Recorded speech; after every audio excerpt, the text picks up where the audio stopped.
Hi everybody, welcome to Wriggling to Recording, 10 years of the National Earthworm Recording Scheme, the first in a series of 40 Until Live webinars taking place this year. My name is Keiron Brown and I'm the National Recorder for Earthworms, so I'm a trustee for the Earthworm Society of Britain, and in my spare time I spend a lot of time processing records but also going out and gathering earthworm records myself.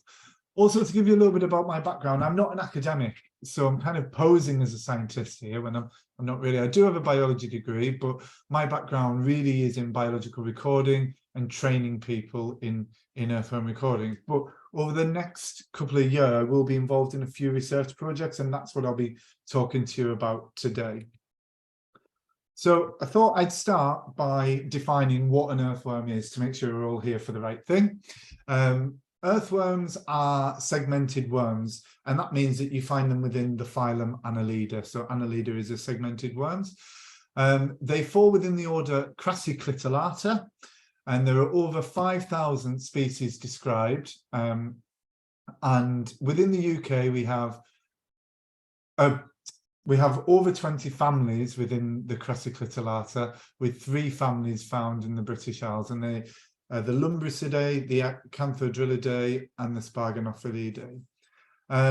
If we look at this, we can see where earthworms fit in the animal kingdom. They're closely related to a number of different orders there. One of those is Enchytraeidae. So Enchytraeids are potworms. So these are the tiny little white worms that you might find in your compost heap or in leaf litter. They look like tiny, tiny little earthworms. They have the same saddle, but they are a different order, but look very different. And although we know of the terrestrial ones, you also get them in freshwater, marine environments.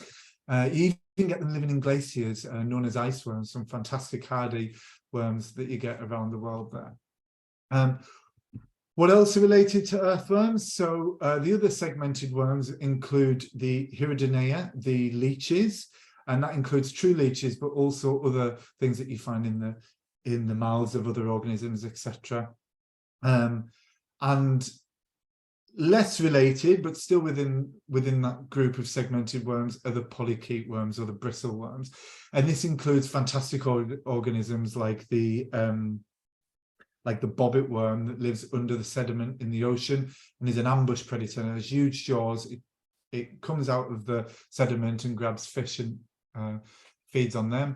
You've also got things that might be a bit more familiar that you might find if you were digging in sand on the beach, like lugworms and ragworms. So these are all things that are bristle worms, and they're called bristle worms because they've got these like fleshy stumps on each side of each segment with bristles coming out. So that's where earthworms fit in the grand scheme of things. And then what we're going to talk about today is a National Earthworm Recording Scheme and what research is coming out of that over the next year and what we found out to date. So thought I'd start with a quiz. So if we can launch the first poll, and what I'd like you to let me know is how many species of earthworm occur in natural environments within the British Isles. So by natural environments, I do include compost bins, but I don't include greenhouses that you might find at like gardens, etc., where you've got tropical plants that have been imported and might have things with them, because the number understandably gets a bit bigger then. So yeah, if you don't know, please do have a guess. Like I said, this is not a test. You're not going to be graded on it, and we can't see who has answered what. I can see that the great majority of you answered there. I'm just going to give you a couple of more seconds. All right, okay, let's share those results. So I can reveal that the correct answer is 31 species in the British Isles, and little bit of a breaking news, never been published anywhere. I used to say that was 29 in Great Britain, in the UK, but as of the end of last year, we can now confirm that it's 30. So one of the species that was thought to be endemic to Ireland has now been found in a nature reserve in London, Tolworth Court Farm. So we now have 30 species in the UK, and that number for the whole of the British Isles is increased to 31 because we've got an additional species that has been found in Ireland, but not in the UK, although there are species that have been found in the UK that never have been recorded in Ireland. We would expect that the fauna across the whole of the British Isles is probably going to be quite consistent. Right, okay, yeah, so for those that thought 301, yeah, that's quite a lot more than we've got here. So we do actually have fairly limited diversity of earthworms in the British Isles. That's largely to do with things not making it over since the last ice age. The earthworm species that we have can be quite invasive in other parts of the world, so it's possibly also quite difficult for species from around the world to get established here. Within those 31 species, there are a couple that are probably not native to the British Isles, including the 2 species that don't belong to the family Lumbricidae, one from the family Sparganophilidae, although ironically that was first recorded ever in the world in the UK. I think that is a North American family traditionally, and the Acanthodrilidae species Microscolix phosphoreus, which is probably a South American species originally. Neither of them are particularly widespread. They're both very, very rare, so they're not something that we're worried about doing any damage. Okay, right. So moving on. I just want to give a bit of background about what we understand about earthworm distributions and species occurrence in the UK from before the recording scheme was founded in 2014. So if we go right back in time, earthworms were studied quite a lot by this gentleman here, Charles Darwin. He stated that earthworms have played a more important part in the history of the world than most persons would at first suppose. And he wrote a whole book about earthworms, the formation of vegetable mold through the action of worms. So Darwin was very much an earthworm enthusiast, and if he'd been around at the same time as the Earthworm Society of Britain, I'm very confident he would have probably been a member, and most likely have been our president as well. Despite that, and there has been some research in earthworms, but they haven't had the same attention within the natural history community that a lot of other groups have had. There was no formal Earthworm Society until 2012, and before then, yeah, there was nobody gathering earthworm records. So although there was research occurring, those records were never really collated. So back in 2009, an earthworm researcher called Dan Carpenter, a good friend of mine who was a mentor of mine at the Natural History Museum, he led on a research paper that looked at collating what data there was for earthworms nationally, both in Ireland and across the UK. And he worked with a number of different researchers on this paper, and he gathered records over he gathered 3,941 earthworm species occurrence records, and he gathered them mainly from 5 sources. So there was the Natural History Museum collection specimens dating back to 1869. He also mined data from 36 research papers going back as far as 1985, but not going back further than that. Brian Boag submitted records from the Scottish survey undertaken by the Scottish Crop Research Institute, which was between 91 and 92. Dan was part of the Soil Biodiversity Group at the Natural History Museum, so he had access to all of their research records from a number of sites across the UK, but quite heavily biased in the south of England. And then finally, the Crair Bayo National Soil Biodiversity Survey of Ireland, the data from that was submitted as well. And Dan produced the first ever distribution maps, at least that I've seen. And this is a map of all earthworm species. So it's all species combined across the whole of the British Isles there, across Ireland and Great Britain. So what we can see there is that the data is very, very patchy. There are some really big gaps in Northern Ireland, in Wales, but even big gaps across Scotland and Ireland and England, where we have more data, but it's still patchy. And if we compare this to a map of just a single species of butterfly for the same period, so this is going back to 2009 and the peacock butterfly, although this is just records for the United Kingdom, we can see that they've got way more data. They've got enough data that they can start looking at things like species trends. So we can see that there's that species there is moving up and it's spreading, because they've just got this wealth of data that we don't have for earthworms. So if we look at some of the common, the species that we believe to be common and widespread, so we've got here Lumbricus terrestris, otherwise known as a lobworm, which is that big chunky earthworm that you'll sometimes see in your garden, and Aparettidae caliginosa, which is a pale worm that you get living within the soil, in the top layers of the soil. When we look at the species distribution maps for these two species, we can see that it doesn't really differ from all species together. So really all this is telling us about those species is that it's likely that they are found everywhere, but because we've got these big geographic gaps in the data set overall, we can't see if there are gaps in these species distributions. So it doesn't really tell us anything specifically about these species, except that they might be found everywhere. If we look at some other species, so Dendrobina attempts is an earthworm that is probably rare to a certain extent, but it's very much a microhabitat specialist, and it's not found as often in the soil as some other species. And we can see here that the level of records from this paper back in that was published in 2012 is really low. Now, a lot of that data, if we go back to those data sources, is research data. There's no biological records from environmental record centres. They were contacted, but no data was gathered in time for publication of the paper. So it's all structured research, apart from the museum records potentially. So the Dendrobina attempti you'll quite often find in deadwood in leaf litter, so it's only showing up in a few sites there, and those two sites in the south are from the Soil Biodiversity Group data, and they do leaf litter transects in some of their research, so that's maybe why it's turned up there.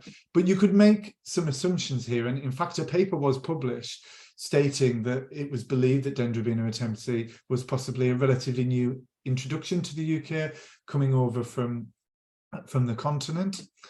And it turns out later down the line, we realise that that's probably not true, and we'll come back to that later. If we look at Icenia fetida, so Icenia fetida, otherwise known as a brandling or the tiger worm, is a species of earthworm that we find in many compost heaps all across the country. It is added by people who've bought populations to add to their compost bins, but it also naturally colonizes wherever it pops up. So when we look at this distribution map of Icenia fetida, it tells us that this could be relatively restricted in its distribution. It's not really found in any northern points on the map there. There are some conclusions that we could jump to if we're not careful. But if we think about where the data has come from, it's come from research data looking in the soil, largely on agricultural and woodland sites. So Icenia fetida is something that you find in really rotten deadwood, in dung, in compost bins. So it's not surprising that we don't have a lot of records of it. So with something like Icenia fetida, the data that we have is not really useful at all to tell us anything about what's going on with that species. So the Natural History Museum kept up their earthworm work around that same time, and a researcher, Dr. David Jones, undertook an assessment for Natural England, looking at distribution, abundance, and habitats. And he went out to 56 sites, or he sent volunteers out to 56 sites to sample earthworms across England. So this was only looking at England, and he consolidated existing records, so the ones from the previous paper, possibly some additional ones, and he had 6,309 earthworm species occurrence records in total. So he did a number of things with these, including looking at rarity, but what I want to draw your attention to here is they were ranked by the abundance of earthworms from the sites that they had data for here. And we can see here that Allobophora chlorotica, small earthworm that you get living in the soil. It can be pink or green, depending on the type it is. So there's 2 different colour morphs, both with different ecology, possibly even different species. That made up over half of all earthworms that were recorded. And if we look at those top species, the top 5 species are all species that you will commonly get occurring in the soil. So again, is there a bias here towards earthworms that you get living in the top layer of the soil rather than things that you get living in deadwood, deep in the soil, or in other microhabitats like leaf litter? So we're going to come back to this later, but what we can see here is that this is a really steep curve. So we can see that the top few species make up the vast proportion of earthworms that we should find. And this is the only published information that we have on this at this point. So all of the information that we have is telling us that these things, based on this research data, possibly biased by agricultural or woodland habitats. So yeah, if we're going to start looking at which earthworms should be protected, we can see there's those things towards the bottom that might need additional help and additional research. So in 2009, off the back of that paper from Dan, the Earthworm Society of Britain was formed. And in 2014, the National Earthworm Recording Scheme was launched to encourage more people to record earthworms. So this includes amateur naturalists as well. So just for those who aren't aware, biological record must contain certain information. It must contain who the recorder is, the person that has made the species determination, what, so the species that's being recorded, when, a date ideally, and where, which we prefer within the National Earthworm Recording Scheme to be a 6 or 8 figure grid reference. So that would be 100 metre or 10 metre grid square.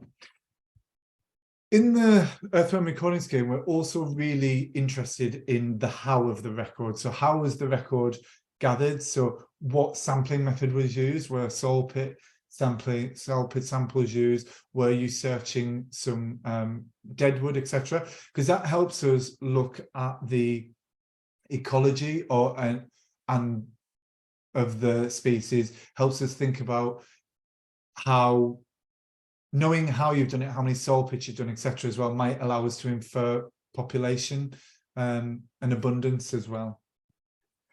And also the why. So why is that earthworm there? So gathering information like the habitat is really, really important as well. So we can look at, are we only getting certain species with certain habitats, etc. Microhabitat as well, but quite often we can infer that from the sampling methods. So that's the information that we give guidance to our biological recorders, our earthworm recorders, to gather. So over the next 10 or so years, we've worked with a number of different projects. So the Field Studies Council Biolins and Tomorrow's Biodiversity projects to run a load of training courses. We started sharing our data publicly through the NBN Atlas, the Biodiversity Island portal, and internationally through the Global Biodiversity Information Facility. We produced guidance for recorders as well. And we've won awards for how open and accessible our data is as well. So the advantage of starting a recording scheme now is that we don't have a load of historical data to get from paper to digital, etc. So we were able to start from scratch, but it means we're starting with very little. So that's a brief overview of how we got to today. So what do we do with the data when we gather it? Well, we have 2 main means of bringing in data to the recording scheme, and those are our earthworm recorders, who will go out and do surveys, which might, when I say surveys, it might just be finding earthworms in their garden and submitting the records and the data to us. So sometimes that's unstructured data, sometimes it is doing a set number of soil pits, etc. at a site. And they'll submit their data through a platform called iRecord, where I will go through the data, check whether the data can be accepted into the database. So we do what we call verification. So if it's a recorder that we know has experience of identifying earthworms will accept the data. If it's something really rare, the earthworm specimen might need checked. So we have those checks on it. We also gather data from research institutions. Now, we're not always able to do the same level of verification there. So we'll ask some questions about the resources and the experience of the lead researcher on that, and that data will also be accepted into the database. It's worth noting that not all research data is accepted into the database. There are some research projects out there where we've had to turn down the data, for example, where earthworms are being identified live in the field. We don't have any evidence to show that that can be done reliably within the UK, so we only accept data where the earthworms have been examined under a microscope using an appropriate identification resource. We then share that data, as I said, locally, regionally, nationally, and internationally. What we've also developed in partnership with the Field Studies Council is a series of training courses, and you can there'll be a link dropping in the chat now about where to find training courses on the Earthworm Society of Britain's website. Now, I'm not going to go in detail about these different courses, but the idea is that we've got a lot of different training opportunities for people so that they can really develop their skills. So our earthworm recorders are quite often better trained than some earthworm researchers, particularly people just starting out in earthworm research, because they've been trained through this training program. So even though you could term earthworm recording citizen science, I think I just want to get across that the earthworm recorders that we get records from are normally highly skilled, trained volunteers. Right, okay, second poll. So I've told you what we've been doing for the past 10 years, bearing in mind that to go out and sample earthworms, you do need to collect, kill, preserve, and then identify under a microscope. So it's quite a technical skill. How many earthworm species occurrence records approximately do you think there were in the National Earthworm Recording Scheme database by the end of 2022. So if we can launch that poll now, I've given you a few different options. Bear in mind, we got some of those research records from the previous projects, but not all of them, because some of them didn't meet the criteria for the database because they didn't have that who, what, where, when, all of those components. So have a guess where you think we might be around 10 years later. So bearing in mind, starting with very, very few recorders. Okay, I'm just going to give you another couple of seconds. All right, okay. Right, okay, we've got a mixed bag of results here. So 21% of you think around 5,000, 26% around 10,000, 24% around 15,000, 13% around 20,000, 14% around 25,000, and 3% around 30,000. Well, I'm going to reveal the results on the next slide. Just get rid of that. Okay. So here's a map of the British Isles. So we cover now all territories within what is known geographically as the British Isles. So we include all of the UK territories. We run the recording scheme for the Isle of Man. We do it for the Channel Islands, so that's both Guernsey and Jersey, and we're just getting our links with Guernsey now.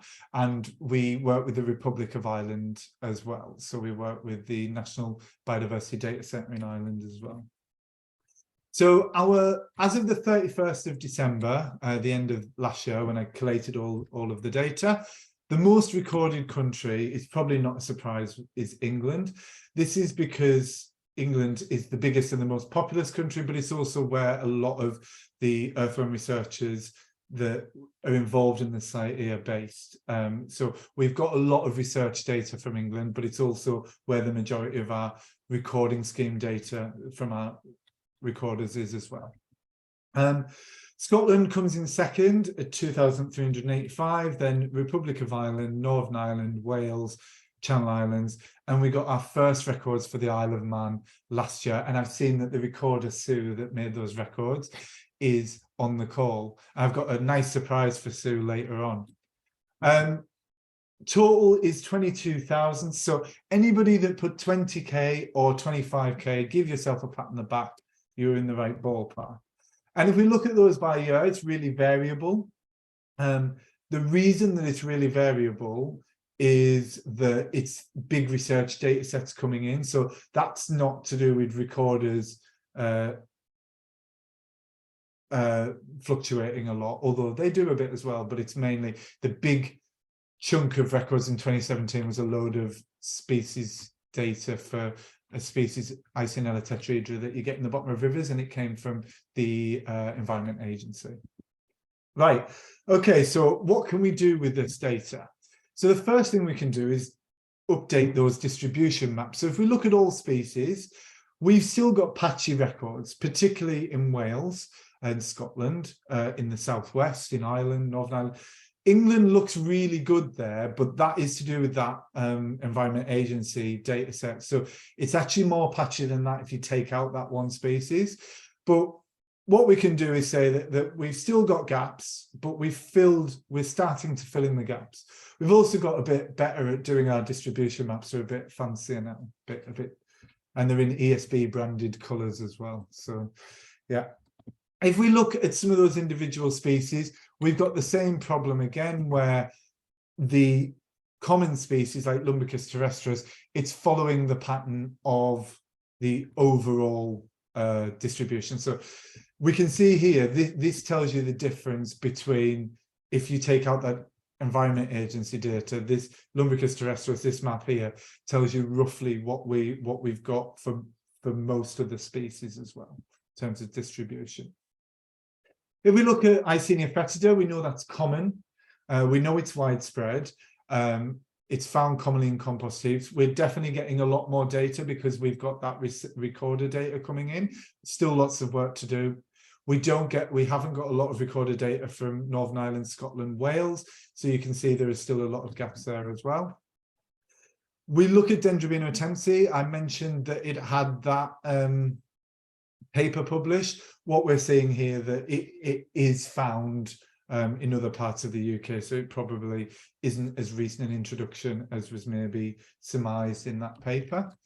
And we can also now produce distribution maps for other species. So we can see there with that Icynella tetrahedra map exactly what I was saying, that skews what we've got for all species, because it's a data set that we've got that's particularly good for one species within England.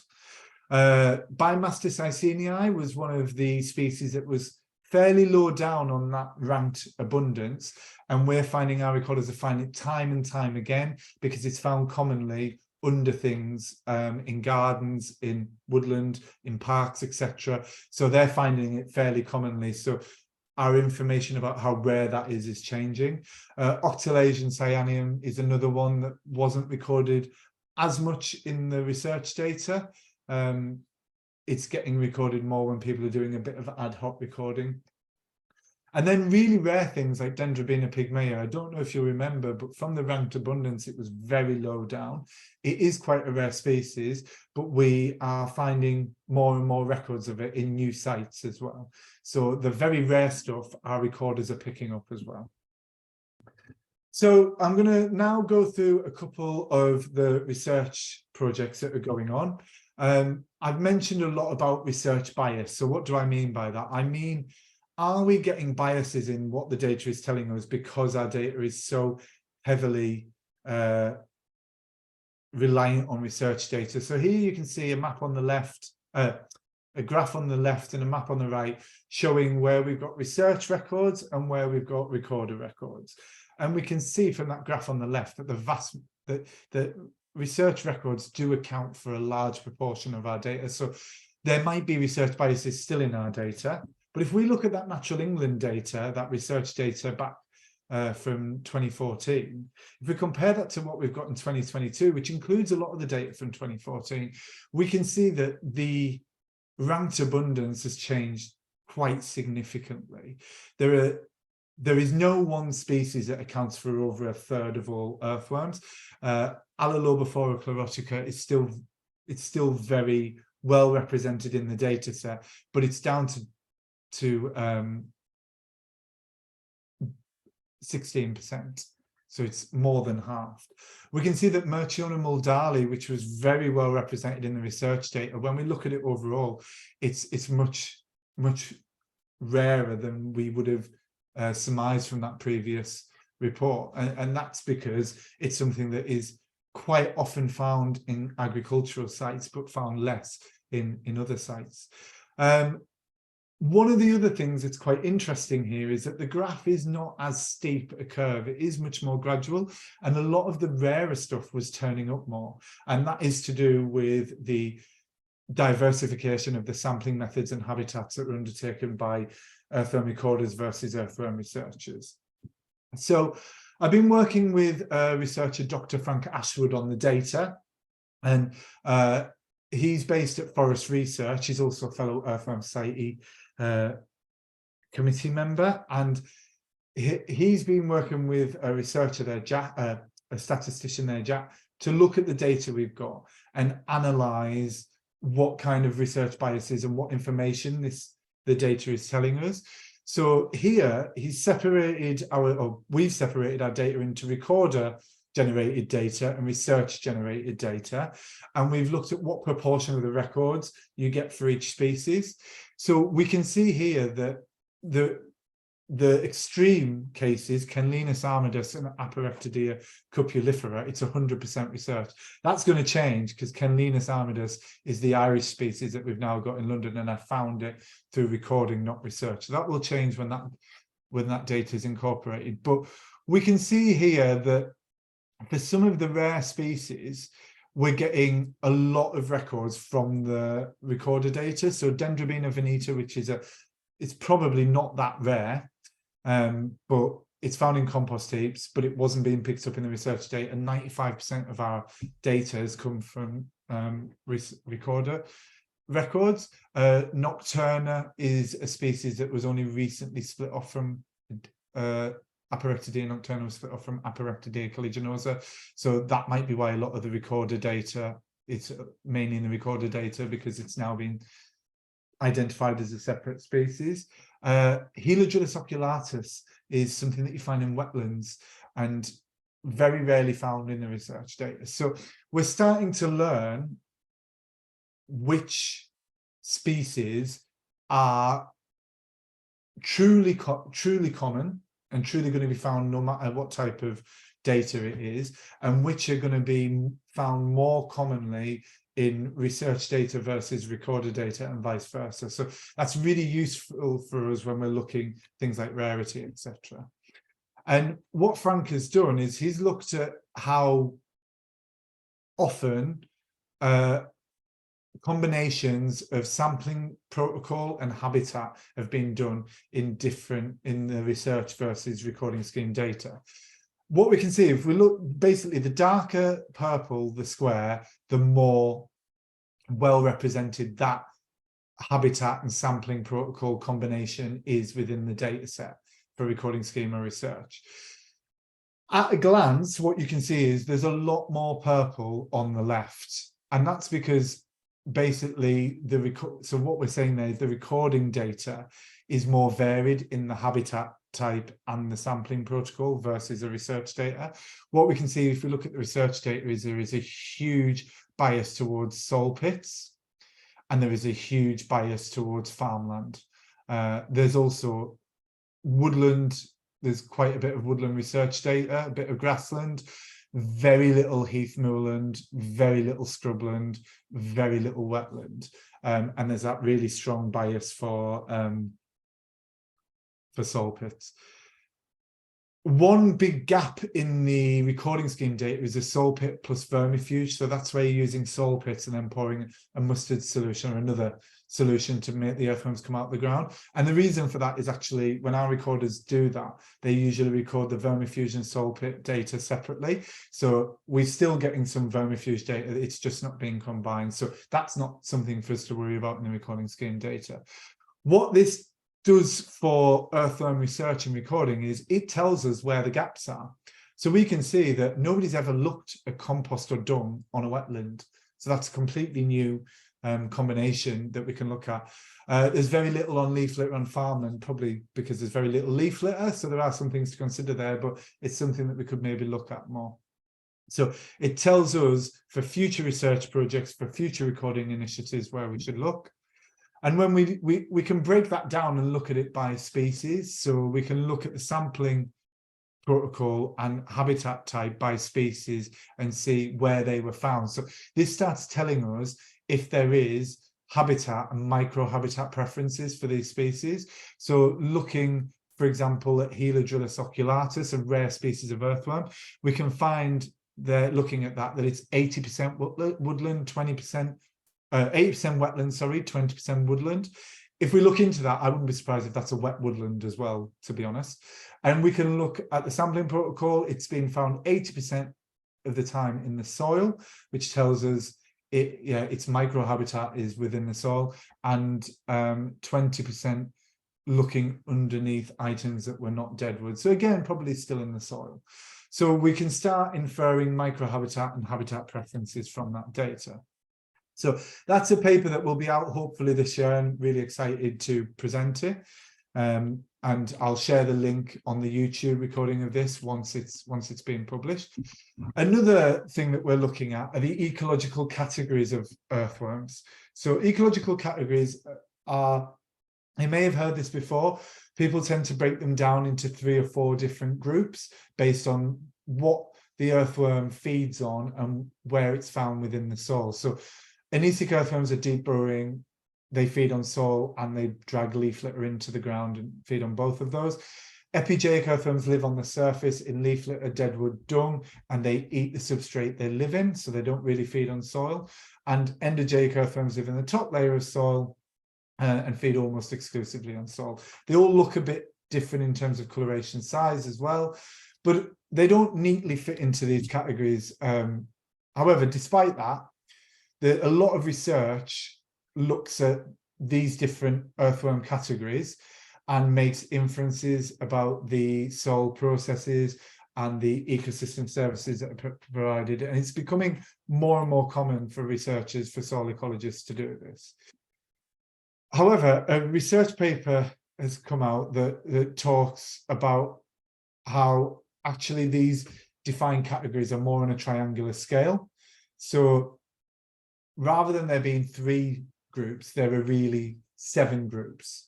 And this goes back to the work of Marcel Bouche, a French earthworm taxonomist and ecologist. And when he actually defined this classification system of these ecological categories, he actually described it as a triangular scale, and his theory was based on the vertical distribution, the ecology, and the morphology. Now, the ecology is not really quantified. Nobody really fully understands except Marcel Bouche about how exactly he did that. So some French scientists, researchers in 2020 released a paper that revisited this triangle, and they mapped all of a load of earthworms from France on this triangle.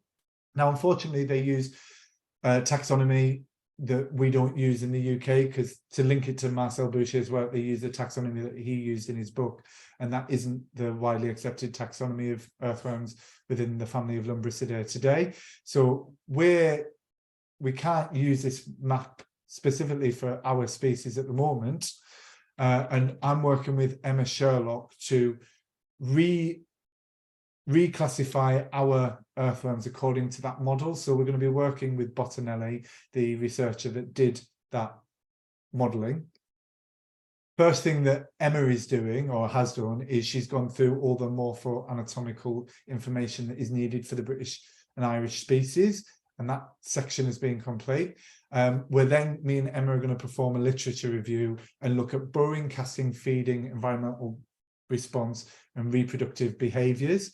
And we're going to model in the same way they've been modelled here, so that we've got these 7 ecological category groups. We're going to see where the British species come out, and then we're going to compare the information we have from the literature review to see if the categories they come out with match the ecology that has been recorded for these species. So that's something to watch out for. It's a work in progress. And the last thing I just wanted to quickly talk to you about was a provisional conservation status assessment of UK earthworms. So one of the main functions of the recording scheme is so that we better understand our earthworms and can protect them if needed be. We all know that earthworms are really important. And I just want to tell you about a project that I'm undertaking at the moment with Kerry Callaway. It's funded by Natural England. Kerry is doing the first phase of the project, which is the Earthworm Records project, and she's looking to fill some of the gaps we have in earthworm species data. So my focus over the past few years has been about getting high quality records with all of that why and how information. So things like the habitat and the sampling protocol. But that leaves there's a lot of data, particularly in museums, where we don't have that information. So it's not data that I focused on previously. And what Kerry is trying to do is fill some of the geographic and species gaps that we have by getting all of this historic data. And she's predominantly got her data so far, it's a work in progress, from 3 sources. She's got over 2,700 records, and they're from UK Natural History Museum collections, research papers and data sets, and records from an earthworm ecologist and taxonomist, Hilderic Friend, who was active in the late 1800s, early 1900s. And you can see there from the graph where the proportion of records that have come from wherever. I wanted to let you know about the places that these have come from. So number 1 in Kerry's data set, oh no, before that, mine and Kerry's project is specifically on the United Kingdom. So we're not focusing on Ireland, Channel Islands or Isle of Man, but Kerry has come across some records that she's transcribed while she's been doing that. So Sue, we've got some more records for the Isle of Man, 9 records historically to come along. Yours will still count as the first records submitted to the recording scheme, even if they weren't the first records ever made. Number 1 is Scotland. Kerry's got over 1,500 records from Scotland. Then we've got England, Wales and Northern Ireland. You can see there the number of records by country. Now, it may not look like a lot of Welsh records, but we only had just over 300. So this is a significant addition to the Scottish and Welsh data holdings.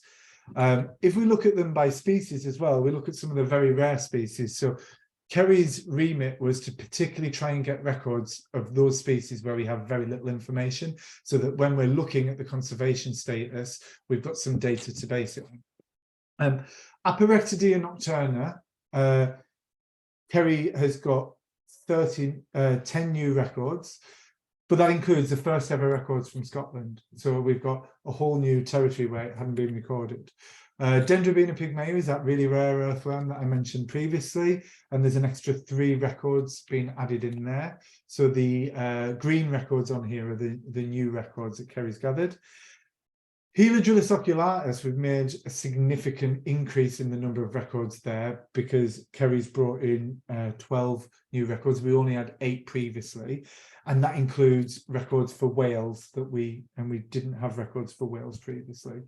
Lumbricus frendi, Kerry's brought in, is a really rare earthworm that she's brought 5 new records in.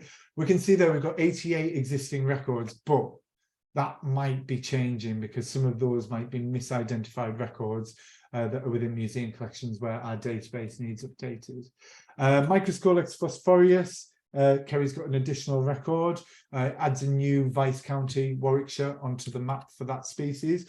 And then really significantly, the Earthworm Society of Britain had no records for Sparganophilus tomesis, and we now have 5 records, and they are all within England in Oxfordshire, Berkshire, East Cornwall and Westmoreland. So those are the Vice Counties. So this is filling in some really good species and geographic gaps. And that then enables me to go on and do a provisional conservation status assessment, which is using what we call the IUCN red list categories, although I'm not doing a full IUCN red list assessment because we don't have the data for that, or we doubt we have the data for that. And what I'll be doing is I'll be summarizing the taxonomy, so looking at what previous species it's been listed at, making a note of that. I'll be looking at the global context, so are our earthworm populations significant when we look at the rest of the world? So I'll be using GBIF to look at their data. I'll be looking at the UK distribution, so how widely distributed are these species? And I'll be using that to look at rarity. So I think for a proxy for rarity, I'll probably use the number of vice counties that a species has been recorded in. I'll also look at habitat preferences. So using that data from the paper led by Frank Ashwood, I can look at the habitat type and sampling protocol. So in the example here, we can see the Aparectidae rosea is found across most different habitats. And it's commonly found in the soil. I'll be looking at the ecology, so using that information from the research with the literature review I'm doing with Emma Sherlock to talk about the ecology. I'll be talking about the threats for the species, so they might include things like the invasive predatory species like the Australian flatworm, agricultural practices like pesticides, change in agricultural practices with tilling, for example, things like that. Could be plastic pollution, things like that need considered. And with all of that information, I'll be coming up with what we call a provisional status. So for example, with Aparectidae rosea, it'll likely come out as PLC, so least concern.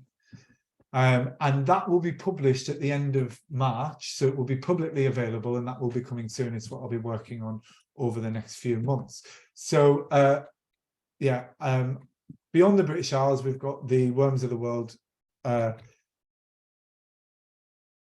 Worms of the World event that I mentioned previously. So if anybody is interested in that, please do book.